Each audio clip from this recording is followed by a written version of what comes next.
कहानी की शुरुआत सन 1964 में होता है। कपल को दिखाया जाता है। उस कपल में लड़का जिसका नाम डेल है, वो अपने बेस्ट फ्रेंड शू को शादी के लिए प्रपोज करता है। यह बात सुनते ही वह लड़की काफी एक्साइटेड हो जाती है कि तभी उसी वक्त डेल को किसी चीज की आवाज सुनाई देने लग गई थी, और जब वह उस आवाज को गौर से सुनने लगता है तो उसे लगता है कि शायद कोई मुसीबत में फंस चुका है। लेकिन वहां जाने पर पता चलता है कि वहां तो कोई नहीं था कि वह मुसीबत में हो, बल्कि वहां तो विक्टर क्रावली था जो डैड डैड कहकर चिल्ला रहा था। वह उस आवाज के पीछे जाते हुए ढूंढने लगते हैं कि आखिर वहां पर कौन है। तो वहां पर एक हंटर मिलता है। ये हंटर भी किसी की आवाज ही सुनकर यहाँ इस जगह पर आया हुआ था। ये सभी इस मुद्दे पर अभी बातें ही कर रहे थे कि तभी अचानक से एक हेड जेट उड़ता हुआ आता है जो हंटर का सर ही उसके धड़ से अलग हो जाता है। यह देखकर डेल और शूट डरते हुए बौखलाते हुए वहां से तेजी के साथ भागने लग जाते हैं, लेकिन विक्टर क्रावली उन्हें भी बहुत आसानी से पकड़ लेता है। पहले तो वह डेल को बहुत ही बेरहमी से मारता है और बाद में शू को मार मार कर उसको कई पार्ट्स में डिवाइड कर डालता है। यहाँ पर हमें पता चलता है कि यही वो 3 लोग थे जो विक्टर क्रावली के पहले शिकार थे, और वो रात विक्टर क्रावली के सौंप की पहली रात थी। इसके बाद हमें दिखाया जाता है कि आज से 10 साल पहले होने वाले क्रावली मर्डर में सिर्फ एक ही सर्वाइवर था जो बच गया था, और वह कोई और नहीं बल्कि एंड्रियो ही था। एंड्रियो वहां पर इसलिए बचा था क्योंकि उसने बोट में छुपकर अपनी जान बचा ली थी। अगर यह लास्ट सर्वाइवर है तो इसका मतलब यहाँ पर साफ हो जाता है कि मैरी बेथ भी नहीं बची थी। मतलब जब उसकी सांसें फूल रही थी तो वह उसी समय अपना दम तोड़ चुकी थी। एंड्रियो ने इस मैसगर पे एक बुक लिखी है जिसका नाम था आई सर्वाइवर, और उसने अपने इस बुक को प्रमोट करने के लिए अपने बेस्ट फ्रेंड सबरीना के शो में आया हुआ है। यहाँ पर इनके बातों के बीच हमें यह पता चलता है कि उस मैसगर में लगभग 40 के करीब लोग विक्टर क्रावली के हाथों मारे जा चुके हैं। लेकिन क्या उन्हें सभी को विक्टर क्रावली ने ही मारा था कि नहीं, अभी यह बात अब भी साबित नहीं हुई थी, बल्कि इसके ऑपोजिट सबके सब लोग एंड्रियो को ही किलर समझ रहे थे और आज तक उसे ही किलर समझकर कोसा जाता है। इसके बाद हमें एक लड़की जिसका नाम क्लो था उसे दिखाया जाता है, जो वो अपने कुछ फ्रेंड के साथ पार्टिसिपेट करके क्रावली मैसगर पर एक मूवी बनाना चाहती थी। उसे लगता था कि शायद एंड्रियो उनकी हेल्प करेंगे। यही सब सोचकर वह तीनों फ्रेंड्स उसके बुक साइनिंग में भी चले जाते हैं, और काफी देर लाइन में खड़े होने के बाद उनकी बारी आ जाती है। जैसे ही क्लो अपनी मूवी की बात करने लग जाती है तो उसकी मैनेजर कैथलीन साइनिंग को बंद करके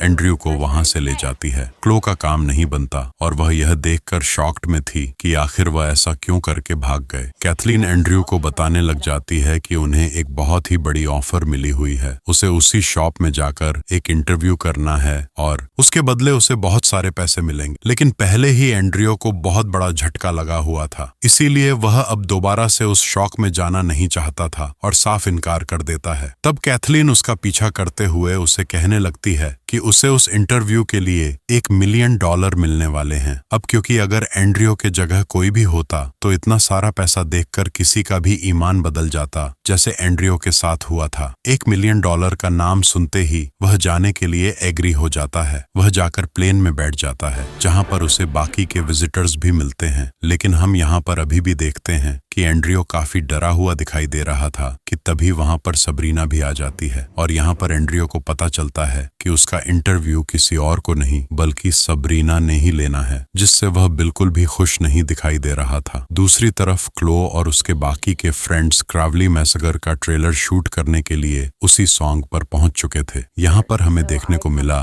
कि अब उस शॉप को एक थीम पार्क बना दिया गया था, और बात यहीं तक नहीं थी बल्कि वहां पर तो विक्टर क्रावली के मर्चेंडाइज को भी सेल किया जा रहा था। वहां पर उन्हें एक गाइड डेलन नाम का आदमी भी मिलता है जो उन्हें सौंप का टूर करवाएगा। वो उन्हें बताता है कि स्टार्टिंग के 4 सालों में बहुत से लोग यहाँ पर घूमने आते थे, लेकिन उन 4 सालों के बाद अब लोग बहुत ही कम आते हैं क्योंकि लोगों को विक्टर क्रावली का क्रेज काफी खत्म सा हो गया है। क्लो ने उस कर्ज का पता लगवा लिया था जो मरते हुए साइन नाम की जो औरत थी, और अपने हस्बैंड के करतूतों के बारे में जानने के बाद उसने उसे हाथों पकड़ा था और उसने नर्स के बच्चे को श्राप दिया था जब वह पैदा भी नहीं हुआ था और उसी कर्ज की वजह से विक्टर क्रावली बना था, लेकिन उसे समझ नहीं आ रही थी कि उसे कर्ज को कैसे बोलना है। इसीलिए वह अब यहाँ पर YouTube की मदद लेती है। YouTube पर उसे बहुत सारी वीडियोस तो मिल जाती हैं जहाँ पर लोग उस कर्ज के बारे में सिखा रहे थे कि उसे कैसे बोला जाता है। इधर एंड्रियो का प्लेन टेक ऑफ कर चुका था और बाकी के सभी लोग इंटरव्यू की तैयारी में लग चुके थे। उन लोगों ने एंड्रियो को प्लेन से उतरते हुए सॉफ्ट को देखने का एक शॉट लेना था और जब एंड्रियो का मेकअप किया जा रहा था कि तभी उसी टाइम प्लेन बहुत ही जोर से हिलता है। यह देखकर मेकअप आर्टिस्ट जे उसे कहने लगता है कि डरने की कोई बात नहीं है, प्लेन इतनी आसानी से क्रैश नहीं होते हैं। अभी उसका यह कहना ही था कि उसकी काली जुबान की वजह से यह प्लेन पूरा का पूरा क्रैश हो जाता है। प्लेन में बैठे हुए लोगों में से जेएच की बॉडी सीधा रोस नाम की लड़की के सामने आ गिरता है। उसकी ऐसी हालत को देखते हुए वो सभी के सभी कांप उठते हैं, बुरी तरह से डर जाते हैं। अभी वो सिचुएशन को समझ ही नहीं पाए थे कि उन्हें प्लेन क्रैश होने की जोर से आवाज सुनाई देती है। उनमें से डेलन और रोज प्लेन की तरफ भागते हैं जबकि पीछे से एलेक्स क्लो को संभालता है। रोज का मोबाइल वहां पर गिर जाता है और उसमें एक क्रेवली की स्पोकन वीडियो चल रही थी। दूसरी तरफ प्लेन क्रैश में कैसी चेयर के नीचे फंस जाती है। एक ऑनेस्टिन उसे वहां से निकालने की काफी कोशिश करता है, लेकिन इसका कोई फायदा नहीं हो रहा था। वो मदद के लिए जल्दी से पायलट कैबिन में जाता है और वह यह देखकर हैरान रह जाता है कि दोनों पायलट्स अपने जान से हाथ धो बैठे हैं। इतनी ही देर में डेलन और रोज भी वहां पर पहुंच चुके थे और वह सभी मिलकर कैसी को निकालने की बहुत कोशिश करते हैं, लेकिन कोई भी फायदा नहीं होता। हम देखते हैं कि वहां पर धीरे धीरे पानी भरता जा रहा था और वह पानी में डूब रही थी। डेलन कहता है कि वह बोट तक जाकर औजार ला सकता है जिससे उस चेयर को काटकर जैसी की बचा लेंगे। वह सब प्लेन से बाहर आ जाते हैं और डेलन के साथ एंड्रियो बोट पर जाने लगते हैं कि तभी उन्हें किसी की आवाज सुनाई देने लग जाती है। एंड्रियो जो कि उस आवाज को पहचान लेता है और वो उन सबको प्लेन में वापस जाने के लिए कहता है। डेलन प्लेन के अंदर वापस तो नहीं जाना चाहता था, तब एंड्रियो जबरदस्ती उसे अंदर ले जाकर डोर को लॉक कर लेता है। दूसरी तरफ क्लो और एलेक्स को भी वह अजीब सी आवाज सुनाई देने लग गई थी। आवाज को सुनकर वह दोनों उसी की तरफ बढ़ने लग जाते हैं। वो दोनों चलते चलते विक्टर क्रेवली के घर तक पहुंच जाते हैं, जिसे पिछले पार्ट में रॉकेट से दागकर उस घर को डिस्ट्रॉय कर दिया गया था और अब उसके घर को एक एग्जिबिशन की तरह बना दिया गया था जहां पर क्रेवली के सारे अवजार रख दिए गए थे। उसी में उसका हेडशेट भी था और वह बेल्ट सेंडर भी था कि तभी उन दोनों को बाहर किसी की मूवमेंट फील होती है। एलेक्स अभी चेक ही कर रहा था कि तभी विक्टर क्रेवली जल्दी से आकर उसे पकड़ लेता है और एक हैमर से मार मार कर उसकी जाने ही ले लेता है और आखिर में उसका सर ही उसके धड़ से अलग कर डालता है। ये देखते ही क्लो को भागने के सिवा कुछ नहीं सूझता। विक्टर क्रेवली भी अपना हेडसेट को लेकर उसका पीछा करने लग जाता है। किसी तरह से क्लो भागते भागते प्लेन तक तो पहुंच जाती है, लेकिन विक्टर क्रेवली बिल्कुल उसके पीछे ही था। वह उसका सर प्लेन के विंडो पर इतनी जोर से मारता है कि खून निकल आते हैं, जिसके बाद विक्टर क्रेवली पीछे की तरफ घसीटते हुए जमीन पर जोर से पटक देता है। दरअसल वह उसे अपना बेड समझ रहा था और उसे वहां पर छोड़कर चला जाता है। प्लेन में पानी लगातार बढ़ता जा रहा था और कैसी उसमें डूबे जा रही थी। अचानक से पानी में स्नेक आ जाता है, जिसे देखकर कैथलीन पैनिक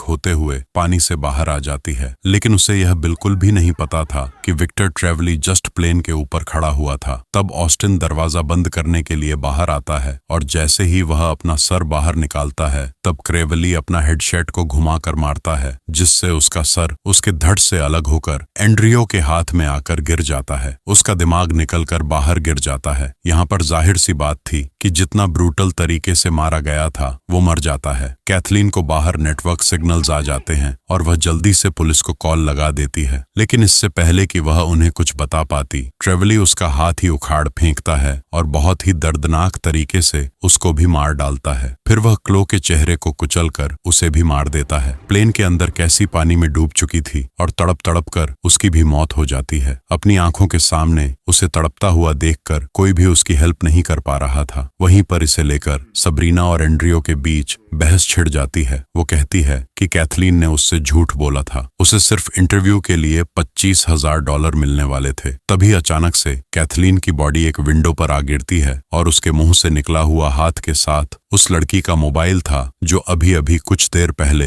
विक्टर क्रेवली के हाथों मारी गई थी। वो मोबाइल बज रहा था। रोज उससे मोबाइल को लेती है। जैसे ही वह कॉल उठाने ही वाली थी, उससे पहले ही कॉल कट जाती है। लेकिन वह दोबारा से अब कॉल भी नहीं लगा सकते थे क्योंकि उसके मोबाइल में पासवर्ड लगा हुआ था कि तभी अचानक से वहां पर विक्टर क्रेवली आ जाता है और अपने बेल्ट सेंडर से उस प्लेन को काटने लग गया था। लकीली वह वायरिंग को काट देता है जिससे प्लेन की पावर चालू हो जाती है। डेलन उन्हें कहने लग जाता है कि अगर प्लेन में पावर है तो वह उसकी इंजन को दोबारा से चालू कर सकता है और वह क्रेवली को टरबाइन में धकेल कर उसे मार सकते हैं। यह कहने के बाद वह कैबिन में जाकर इंजन को चालू करने की कोशिश में लग जाता है। दूसरी तरफ विक्टर क्रेवली प्लेन को काट कर अंदर घुस गया था, लेकिन वहां पर उसे कोई भी नहीं दिखाई दे रहा था क्योंकि जहां से प्लेन के अंदर पानी जमा हो रहा था वह सब उसी रास्ते से निकलकर वहां से भाग जाते हैं। एंड्रियो बाकी लोगों को भेजकर डेलन को बचाने के लिए विक्टर क्रेवली को अपने पीछे लगा लेता है। सबरीना और रोज दोनों में लड़ाई हो जाती है और सबरीना उसके हाथ से मोबाइल को छीनकर वहां से भाग जाती है। उनकी आवाज सुनकर क्रेवली वहां पर पहुंच जाता है, लेकिन रोज किसी तरह पेड़ पर चढ़कर अपनी जान बचा लेती है। सबरीना भी किसी तरह बोट तक पहुंच जाती है, लेकिन उसके पास उसकी चाबी नहीं थी कि तभी वहां पर विक्टर क्रेवली भी आ जाता है। अपनी जान बचाने के लिए वो किसी तरह खुद को छुपा लेती है, लेकिन उसके हाथ में मौजूद फोन बजने लग जाता है। वह जल्दी से मोबाइल ऑफ करती ही है, लेकिन उसका कोई फायदा नहीं होता क्योंकि काफी देर हो चुकी थी। ट्रेवली उसे पकड़कर मार डालता है। दूसरी तरफ डेलन प्लेन का इंजन स्टार्ट करने में कामयाब हो चुका था। एंड्रयू भी उसके पास पहुंच गया था। तभी वह रोज को अपनी तरफ आते हुए देखते हैं, लेकिन उसके पीछे विक्टर क्रेवली भी होता है और उसे मारने के लिए अपनी हेडसेट को निकाल लेता है। एंड्रयू को प्लेन के अंदर एक फ्लेयर गन मिली थी और वह उससे विक्टर क्रेवली को शूट कर देता है। रोज उसके हेडसेट को उठाकर उसे हेडसेट से मारने की कोशिश करती है। एंड्रयू फिर उस फ्लेयर गन से शूट करता है, लेकिन इस बार उसका निशान छूट जाता है और अब विक्टर क्रेवली को मारने के लिए बारी डेलन की आती है। वो उसे लाकर सीधा टरबाइन में घुस जाता है। वहां पर डेलन लोगों को बचाने के लिए अपने ही आप को सैक्रिफाइस कर देता है और उन दोनों की चीथड़े हो जाते हैं। लेकिन विक्टर क्रेवली जैसे मॉन्स्टर से इतनी आसानी से पीछा छूटने वाला तो बिल्कुल भी नहीं था। तब हम देख पाते हैं कि यह सब कुछ कोई देखे जा रहा था और वह कोई और नहीं बल्कि मैरीबेथ थी, जो अपने शॉटगन उठाकर उसको मारने के लिए एकदम से तैयार हो जाती है। और इसी के साथ ही यह कहानी यहीं पर खत्म हो जाती है। ऐसे ही और भी मूवी एक्सप्लेनेशन वीडियोस देखने के लिए कमेंट में नेक्स्ट लिखना ना भूलें। Thanks for watching.